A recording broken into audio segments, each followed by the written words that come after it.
ସାଙ୍ଗମାନେ ଅନେକ ସମୟରେ ଆପଣମାନେ ଦେଖିଥିବେ ଝିଅ ଯଦି ଜ୍ୱାଇଁକୁ ନିଜ ହାତ ମୁଠାରେ ରଖିଲା ତାହେଲେ ମା ଖୁସି ହୋଇଯାଏ, କିନ୍ତୁ ନିଜ ବୋହୂ ଯଦି ପୁଅକୁ ହାତ ମୁଠାରେ ରଖିଲା ତାହେଲେ ସେହି ମା ନିନ୍ଦା କରେ, ଅପବାଦ ଦିଏ।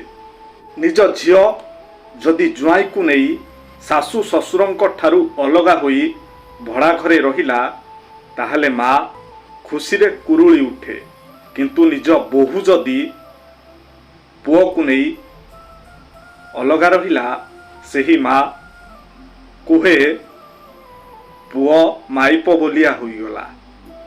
ନିଜ ଝିଅ ଯଦି ଶାଶୁ ଘରେ ନାଇଟି ପିନ୍ଧିଲା ମା ଗର୍ବ ଅନୁଭବ କରେ, କିନ୍ତୁ ନିଜ ବୋହୂ ଯଦି ନାଇଟ୍ ପିନ୍ଧେ ଶାଶୁ ବିଭିନ୍ନ ପ୍ରକାରର ଅପବାଦ ଦେଇଥାଏ।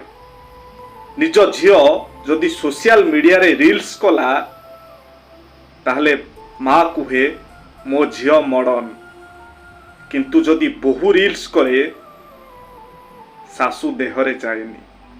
ଲୋକମାନଙ୍କୁ ବୋହୂ ବିରୋଧରେ ବିଭିନ୍ନ ପ୍ରକାରର କଥା ଶାଶୁ କହିଥାଏ। ତେବେ ସାଙ୍ଗମାନେ ବୋହୂ ଆଉ ଝିଅ ଭିତରେ ଏଭଳି ପାତର ଅନ୍ତର ନୀତି ଶାଶୁ କାହିଁକି କରନ୍ତି?